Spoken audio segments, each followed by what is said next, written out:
नमस्कार दोस्तों, इस वीडियो में हम बात करेंगे पावर ऑफ गवर्नमेंट। और ये वीडियो बेसिक है, ना कि फुल डिटेल।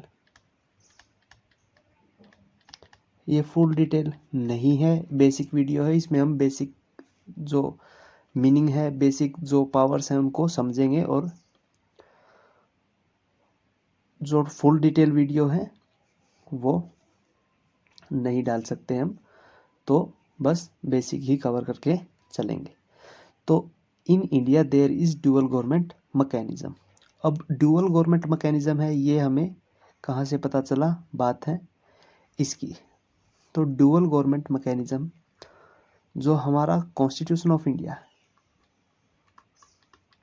उसका जो स्टेटस है, अगर बात करें status of constitution of India, वो है federal with some unitary features.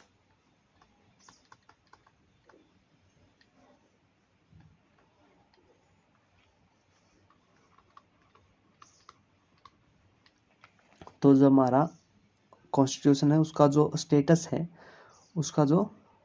है, वो है federal with some unitary features. तो अब हम बात करेंगे फेडरल और यूनिटरी फीचर्स के बारे में। तो federal means dual government. Federal का एक फीचर डुअल गवर्नमेंट है, वैसे और भी है, लेकिन एक फीचर्स के बात करेंगे वो है डुअल गवर्नमेंट। तो और यूनिटरी का मतलब होता है जो पावर ऑफ सेंट्रल गवर्नमेंट है वो मोर देन एनीवन एल्स है।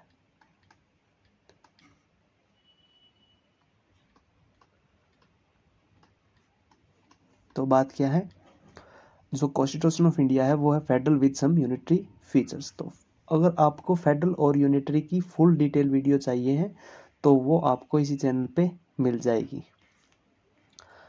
तो जो कॉन्स्टिट्यूशन ऑफ इंडिया है वो है federal with some unitary features. और अब बात करेंगे, हमें पता चल गया है कि in India there is dual government mechanism. अब बात करेंगे हम वो डुअल गवर्नमेंट कौन सी है। एक है हमारी सेंट्रल गवर्नमेंट और एक है हमारी स्टेट गवर्नमेंट। तो दो गवर्नमेंट है, सेंट्रल गवर्नमेंट और स्टेट गवर्नमेंट। और क्योंकि जो कॉन्स्टिट्यूशन ऑफ इंडिया है वो फेडरल है, तो फेडरल मतलब उसमें जो डुअल गवर्नमेंट है और दोनों के ऑपरेशंस इंडिपेंडेंट है, दोनों की पावर अलग अलग है। तो अब बात करेंगे हम कॉन्स्टिट्यूशन ऑफ इंडिया के बारे में। तो constitution of India lays down power of such governments. तो कॉन्स्टिट्यूशन ऑफ इंडिया में कुछ आर्टिकल्स हैं जो पावर को बताते हैं कि कौन कौन सी पावर सेंट्रल गवर्नमेंट के पास है, कौन कौन सी पावर स्टेट गवर्नमेंट के पास है। अब बात करें, मैंने ये 1 2 3 4 5 आर्टिकल इस वीडियो में कवर किए हैं, लेकिन ये ही सिर्फ इतने ही आर्टिकल नहीं है, और भी है। आप अगर ढूंढने की कोशिश करेंगे तो आपको मिल जाएंगे, क्योंकि law is all about the connectivity, कि आप किस आर्टिकल को कहाँ कनेक्ट कर पा रहे हैं, यही लॉ है। और कनेक्टिविटी से ही उसका असली मतलब समझ में आता है। तो मैं जो कुछ आर्टिकल्स जो मुझसे कनेक्ट हो पाए उनको इस वीडियो में कवर करूँगा। सारे मैं कवर भी नहीं कर सकता, तो क्योंकि ये बेसिक है, फुल डिटेल नहीं है। तो सिर्फ बेसिक बेसिक ही हम समझेंगे कि कैसे लो कनेक्ट होता है अपने आप से। और ये वीडियो जो है, मतलब पावर ऑफ गवर्नमेंट, ये कैसे कनेक्ट होगी एमरजेंसी से, ये सब हम नेक्स्ट वीडियो में बताएंगे, और एमरजेंसी को भी डिफाइन करेंगे। तो चलो अब शुरुआत करते हैं आर्टिकल 246 से। जो 246 है वो है लिस्ट ऑफ मैटर्स, जो 7th शेड्यूल में डिफाइन है। तो अब बात करेंगे आर्टिकल 246 की। तो आर्टिकल 246 बोलता है there are 3 list as per this article, कि इस आर्टिकल के अनुसार 3 लिस्ट हैं। एक है यूनियन लिस्ट, एक है स्टेट लिस्ट, और थर्ड है कंकरेंट लिस्ट। तो अब बात करेंगे कि ये क्या है और क्यों है। तो कुछ मैटर्स ऐसे होते हैं जिसपे सिर्फ सेंट्रल गवर्नमेंट ही लॉ बना सकती है, वो मैटर्स हैं यूनियन लिस्ट में। अब बात करेंगे कि क्यों है ऐसा। तो लॉ इनेक्ट करने से हम क्या करते हैं, कंट्रोल करते हैं, मॉनिटर करते हैं। या मॉनिटर करते हैं। अगर आप देखें कोई भी लॉ हो उसका ultimate aim is to monitor और कंट्रोल समथिंग। तो कुछ ऐसे मैटर्स हैं जिन पे कंट्रोल और मॉनिटर डायरेक्ट इसका होता है सेंट्रल गवर्नमेंट का, जैसे इनकम टैक्स, जैसे रेलवे। तो कुछ मैटर्स ऐसे हैं जो सेंट्रल गवर्नमेंट के अंडर आते हैं, वो है जैसे इनकम टैक्स और रेलवे। ये सारे नहीं हैं एटसेटेरा, मतलब और भी हैं, लेकिन ये कुछ एग्जाम्पल हैं जो मैटर्स आते। लेकिन इनकम टैक्स हम हर किसी इनकम पे लगा सकते हैं, लेकिन income tax on agriculture income वो स्टेट लिस्ट में है। तो इसीलिए जो इनकम टैक्स एक्ट है, इनकम टैक्स एक्ट है, जो इनकम टैक्स एक्ट है 1961, उसमें बताते हैं कि जो सेंट्रल गवर्नमेंट है वो हर किसी इनकम पे टैक्स ले सकती है एक्सेप्ट ऑन एग्रीकल्चर इनकम। वो क्यों नहीं ले सकती? क्योंकि उसका जो पावर है वो स्टेट गवर्नमेंट की है एज पर स्टेट लिस्ट। तो ये इसमें अगर आप देखें एक और लिख सकते हैं, वो है income tax on agriculture income. तो यूनियन लिस्ट में कुछ ऐसे पावर्स हैं जिस पे सिर्फ और सिर्फ, कुछ ऐसे मैटर्स हैं जिस पे सिर्फ और सिर्फ सेंट्रल गवर्नमेंट ही लॉ बना के उसको कंट्रोल या मॉनिटर कर सकती है। वैसे ही स्टेट लिस्ट में कुछ ऐसे मैटर्स हैं उन on which only state government can enact laws, और उस पे सिर्फ और सिर्फ कंट्रोल और मॉनिटर किसका रहेगा? स्टेट गवर्नमेंट का। एग्जाम्पल है police, health and hospitals extra. तो अगर आप देखें कि पुलिस है, हेल्थ एंड हॉस्पिटल है और एटसेटेरा, मतलब और भी हैं, तो ये सिर्फ यही कवर किए इस वीडियो में। तो इन पे जो कंट्रोल है या मॉनिटर है वो किसका रहेगा? स्टेट गवर्नमेंट का रहेगा। तो क्योंकि सबके मैटर्स अलग अलग हैं, जैसे इनकम टैक्स है, इस पे स्टेट गवर्नमेंट का हक नहीं है, और हेल्थ एंड हॉस्पिटल इस पे यूनियन गवर्नमेंट का हक नहीं है, तो इन दोनों के बीच कन्फ्लिक्ट कभी नहीं होता। No scope of conflict.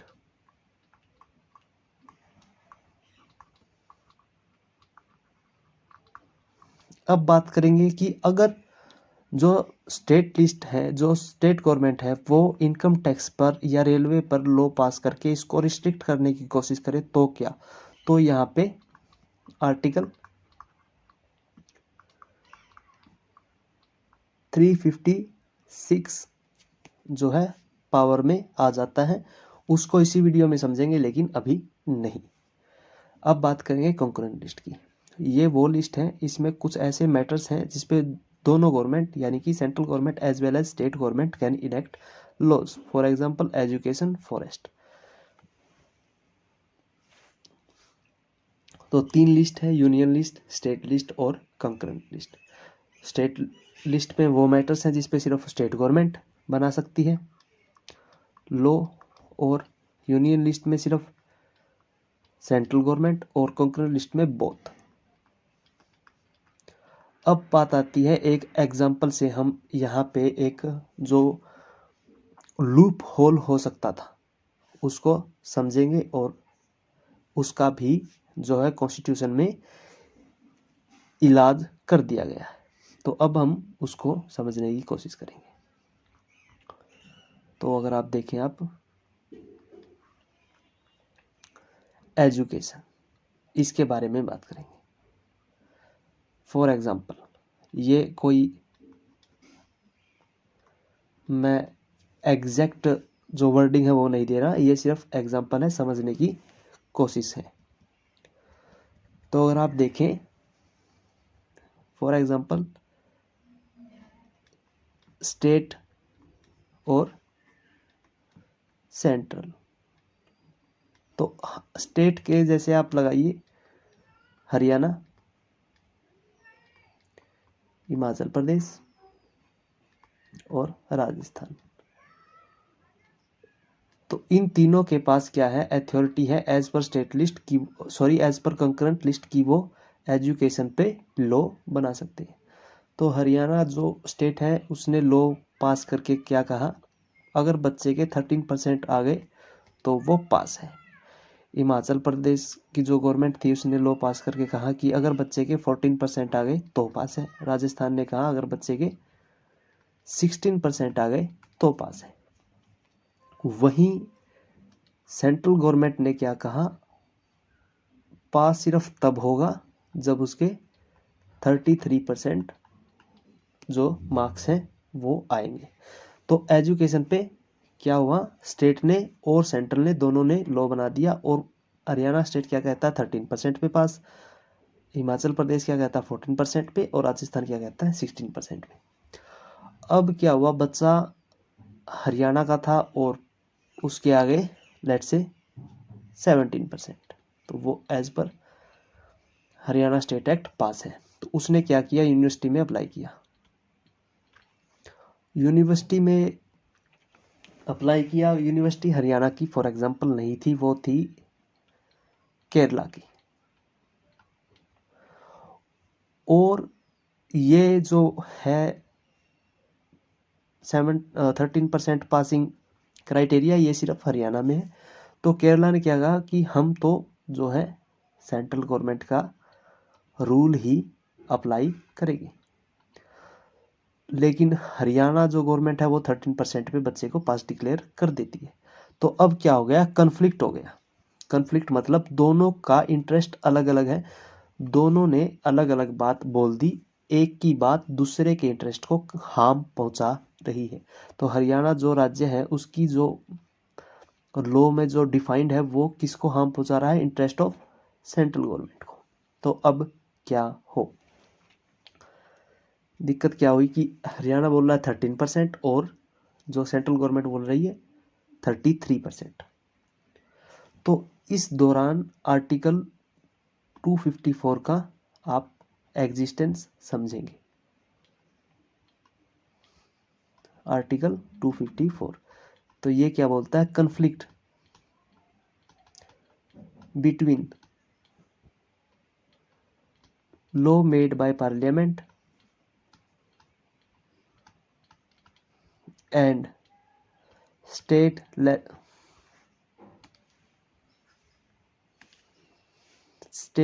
Legislative assembly, कि अगर कन्फ्लिक्ट हो जाता है between law made by parliament and state legislative assembly, तो प्रिवेल कौन करेगा, लॉ ऑफ पार्लियामेंट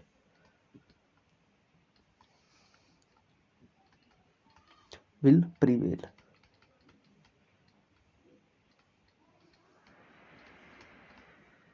तो बात क्या हुई, in case of conflict between law made by parliament and state legislative assembly the law of parliament will prevail over there. तो क्योंकि जो हमारा कॉन्स्टिट्यूशन है उसका जो स्टेटस है वो है federal with some unitary features.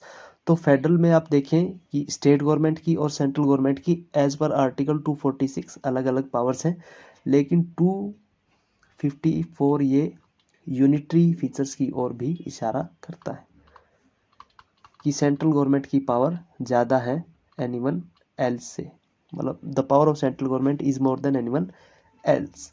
तो यूनिटरी फीचर्स की ओर भी क्या है, ये इशारा करता है। तो यहाँ से भी हम देख सकते हैं कि क्यों status of constitution is federal with some unitary features. तो अब जो बात है वो है ऐसा क्यों, क्यों पार्लियामेंट का लॉ प्रिवेल करेगा, क्यों स्टेट लेजिस्लेटिव असेंबली का नहीं। तो आप देखिए कि प्रैक्टिकल भी नहीं है कि स्टेट गवर्नमेंट का लॉ प्रिवेल करे, क्योंकि हमारे यहाँ पे एक दो स्टेट तो नहीं है, बहुत ज़्यादा स्टेट है। तो हर स्टेट अलग अलग लॉ पास करके अलग अलग जो रेगुलेशंस है वो बना सकती है। लेकिन अगर बात करें कि स्टेट प्रिवेल करेगा तो कौन सा स्टेट और बाकी स्टेट क्यों नहीं, इसीलिए स्टेट का जो लॉ है वो प्रिवेल नहीं करेगा, पार्लियामेंट का लॉ है वो प्रिवेल करेगा, क्योंकि स्टेट बहुत ज़्यादा है और हर स्टेट भी अलग अलग बात कर सकता है। जैसे जो लीकर है वो अंडर द हेल्थ आती है, जैसे बैटिंग एंड गैमलिंग है वो अंडर द, अगर आप देखें बैटिंग एंड गैमलिंग है वो आती है अंडर स्टेट लिस्ट, इसमें बैटिंग और गैमलिंग भी आती है। तो हर स्टेट में बैटिंग या गैमलिंग के अलग अलग प्रोविजन है, कोई स्टेट अलाउड करता है कोई स्टेट अलाउड नहीं करता है। तो अगर स्टेट प्रिवेल करेगा तो फिर और कन्फ्लिक्ट हो जाएंगे बिटवीन द स्टेट्स, तो इसीलिए सेंट्रल गवर्नमेंट ही प्रिवेल करेगा और यही यूनिटरी फीचर्स की ओर इशारा करते हैं। अब बात करेंगे दोबारा आर्टिकल 246 की। तो इसमें 3 लिस्ट है, यूनियन लिस्ट है, स्टेट लिस्ट है और कंकरेंट लिस्ट है। यूनियन लिस्ट में वो मैटर्स हैं जिसपे सिर्फ और सिर्फ सेंट्रल गवर्नमेंट लॉ बना सकती है, स्टेट लिस्ट में सिर्फ और सिर्फ स्टेट गवर्नमेंट, और कंकरेंट लिस्ट में central government as well as state government. लेकिन ये मैटर्स लिखे किस टाइम गए थे? जिस टाइम कॉन्स्टिट्यूशन बनाया गया था। तो इट इज, अगर आप देखें, it is difficult to point out all such matters for which a special act is required to monitor it. कि अगर आप देखें, it is difficult to point out all such matters for which a special act is required to monitor it. What are the constitutional provisions for enactment of laws on which matters, या on that matters? अगर which की भी जगह आप अच्छे से लिखें that। तो बात क्या है? It is difficult to point out such matters, या आप देखें कि it is difficult to point out all such matters for which a special act is required। कि जिस टाइम कॉन्स्टिट्यूशन बनाया गया था उस टाइम उन सभी मैटर्स को समझना या उन सभी मैटर्स को देख पाना नामुमकिन था जिन पे एक special act in the future required हो सकता है। फॉर एग्जांपल, जैसे टेक्नोलॉजी उस टाइम उतनी नहीं थी, आज ज़्यादा है, तो टेक्नोलॉजी पर एक स्पेशल एक्ट बनाना आज अगर ज़रूरी है तो वो उस टाइम उनको शायद से नहीं पता हो। तो कौन से प्रोविजंस है कॉन्स्टिट्यूशन के जो बोलते हैं ऐसे मैटर्स के बारे में जिन मैटर पे स्पेशल एक्ट रिक्वायर्ड है और वो उस टाइम पॉइंट आउट नहीं किए गए थे। बात क्या है कि कॉन्स्टिट्यूशनल प्रोविजन के बारे में इसमें अब हम एक और आर्टिकल यहाँ से समझने की कोशिश करें।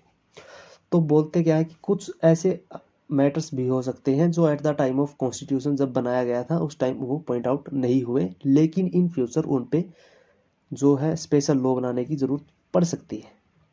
और अगर आप देखें उन मैटर्स के लिए आप सिर्फ एक या मैटर के लिए आप कॉन्स्टिट्यूशन को अमेंड भी नहीं कर सकते, क्योंकि ये अमेंड करना भी डिफिकल्ट है। कंसेंट लेनी जो है, दो गवर्नमेंट है, सेंट्रल गवर्नमेंट और स्टेट गवर्नमेंट, तो दोनों ही कंसेंट लेना अपने आप में एक बड़ी बात है। तो अमेंड सिर्फ एक दो प्रोविजंस के लिए नहीं किया जाता, अमेंड एक बड़ी अल्ट्रेशन के लिए ही किया जाता है। लेकिन हमें एक ऐसा मैटर भी है जो उन तीनों लिस्ट में नहीं है लेकिन आज उस पर जरूरत है। तो यहाँ पर आर्टिकल 248 फोर्स में आता है। तो at the time of constitution जब बनाया गया था उस टाइम जो लॉ मेकर है उसने इस बात को समझा था कि ऐसा भी इन फ्यूचर हो सकता है। तो आर्टिकल 248 में क्या बताया गया कि यूनियन लिस्ट की एक एंट्री नंबर है 97। तो अगर आप देखें इनमें एंट्रीज होती हैं, उन एंट्रीज में क्या होते हैं, मैटर्स लिखे होते हैं। तो जो 97th एंट्री है यूनियन लिस्ट की वो खाली ब्लैंक है, वो क्या है, ब्लैंक है। तो जो 97th एंट्री है ये ब्लैंक है। तो इसके अकॉर्डिंग अगर कोई भी मैटर जो इन फ्यूचर जिस पे लॉ बनाने की जरूरत पड़ सकती है, तो as per 97th entry of union list union government यानी कि पार्लियामेंट कैन इनैक्ट लॉ।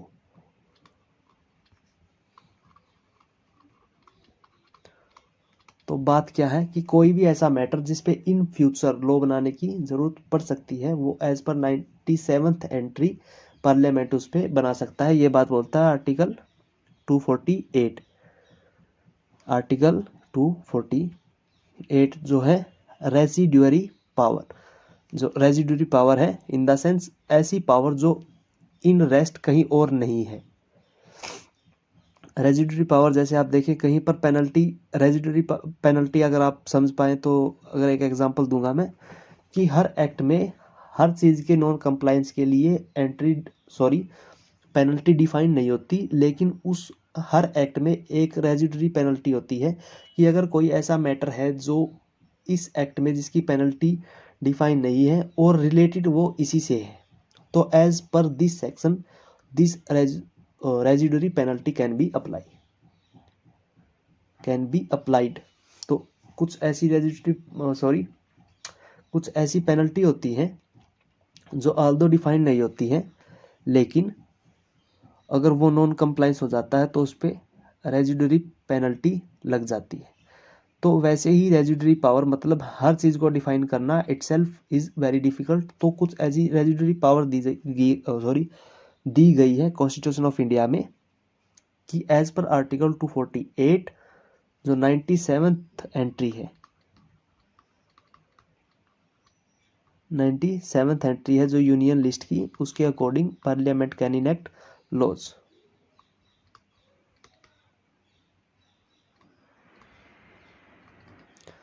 तो पार्लियामेंट कैन इनेक्ट लॉ। तो अब बात करें हम, हमारा आर्टिकल 246 हो गया, 248 हो गया, 254 हो गया। कन्फ्लिक्ट बिटवीन द लॉज, तो पार्लियामेंट प्रिवेल करेगा। तो अगर आप देखें आर्टिकल 248 एज वेल 254 दोनों रेजिडरी पावर की ओर इशारा, दोनों यूनिटरी फीचर्स की ओर इशारा करते हैं। वैसे तो फेडरल है लेकिन सम यूनिटरी फीचर्स, तो ये दोनों भी एग्जांपल है यूनिटरी फीचर्स के। इसमें भी पावर किसकी है? पार्लियामेंट की है, जो सेंट्रल गवर्नमेंट के अंडर है। और इसमें भी पावर किसकी है? पार्लियामेंट की है, जो यूनियन गवर्नमेंट या सेंट्रल गवर्नमेंट के अंडर है। अब बात करेंगे आर्टिकल 257 एंड 356। तो अब बात करेंगे आर्टिकल 257 रीड विद 356। तो article 247 read with article number 356। तो आर्टिकल 257 सब आर्टिकल 1 क्या बोलता है? स्टेट गवर्नमेंट शैल एक्सरसाइज और execute its power in a manner not prejudicial to the interest of central government. कि स्टेट गवर्नमेंट अपनी power को इस तरीके से यूज करेगी कि वो हार्म ना पहुंचाए इंटरेस्ट ऑफ सेंट्रल गवर्नमेंट को। जैसे हमने ये बात की थी यहाँ पे, अगर जो स्टेट गवर्नमेंट है वो अगर उसने क्या किया, इनकम टैक्स एक्ट पर लॉ पास कर दिया, तो क्या होगा? जो ऑल्दो स्टेट लिस्ट में या कंकरेंट लिस्ट में नहीं है, यूनियन लिस्ट में है, और अगर स्टेट गवर्नमेंट इस पे लॉ पास करके इसको रिस्ट्रिक्ट करना चाहे तो क्या होगा? तो वो क्या कर रही है उस टाइम, अपनी पावर को एक्सरसाइज इस तरीके से कर रही है कि वो प्रीजुडाइज कर रही है interest of central government. Then what?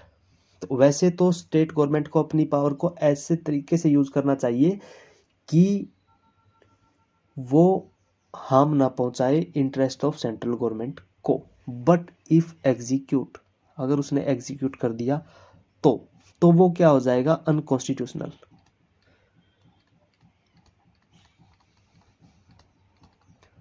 क्या हो जाएगा? अनकॉन्स्टिट्यूशनल। तो वो क्या हो जाएगा? अनकॉन्स्टिट्यूशनल। तो एज पर, यहाँ पे सेक्शन गलती से टाइप हो गया, यहाँ पे आएगा आर्टिकल।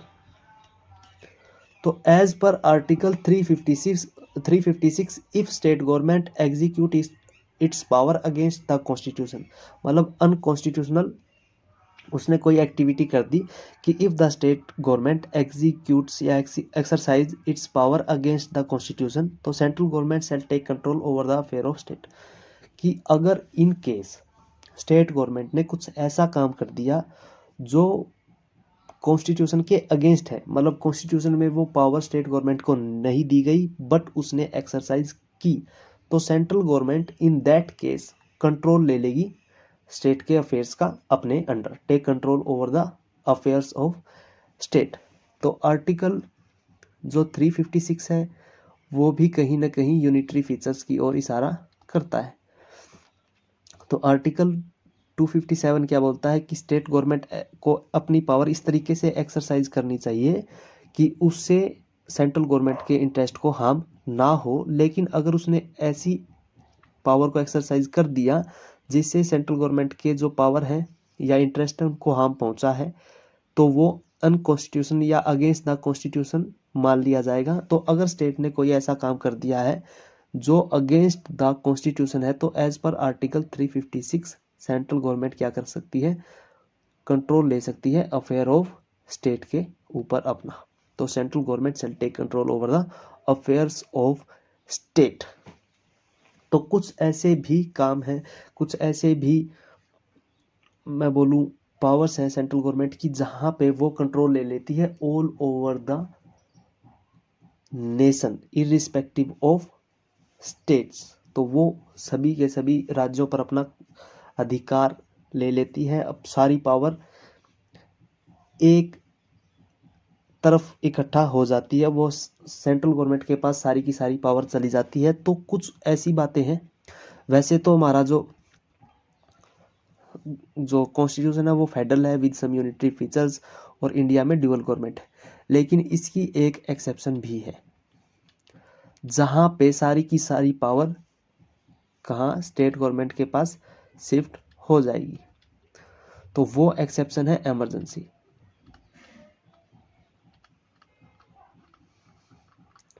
वो क्या है? इमरजेंसी।